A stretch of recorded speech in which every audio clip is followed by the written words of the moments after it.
Hello, I'm Gregory, and Lebo. and together we work in the technical team at FUCHS Lubricants South Africa. Lebo, you were telling me about an interesting call you had from a customer. Yes, I was having a call with this customer. He wanted to know more about metalworking fluids. So just to know the importance of why you should choose a correct metalworking fluids for the correct application and for the type of cutting application you'll be doing on your work part. So I thought it would be very important to share it with our viewers as well. Right. Are there any advantages using metalworking fluid? What's the obvious ones?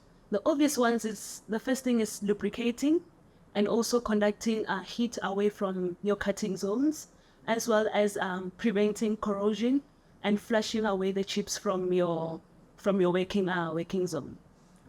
That's interesting because when you're machining, you're trying to get your tolerances as close as possible, and you cannot reach those tolerances without using a metalworking fluid.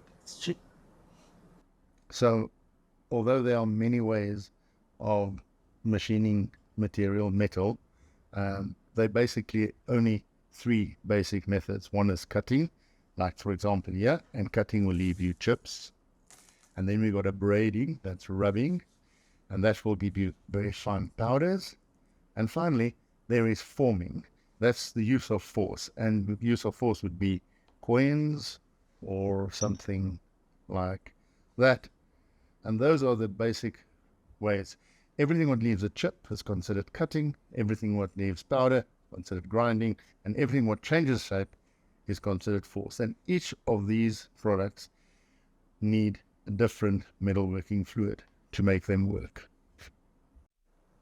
For all these processes, you need different types of metalworking fluids. So metalworking fluids are classified into two groups.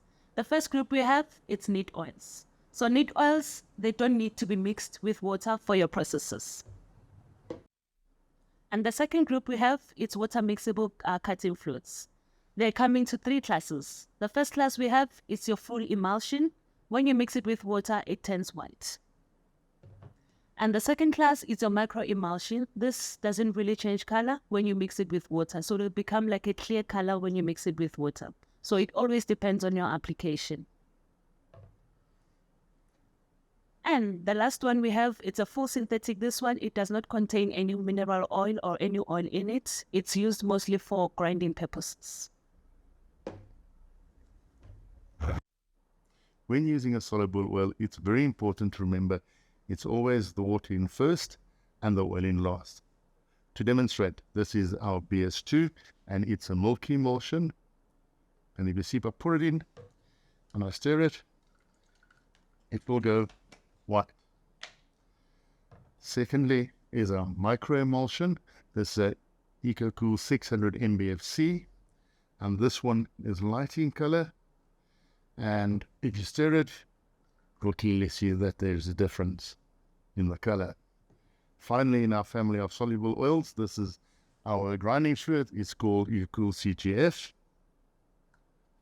and it has no oil in it and has a green color, and it's primarily used for grinding, as the fact that it does not contain oil prevents the stones from clogging.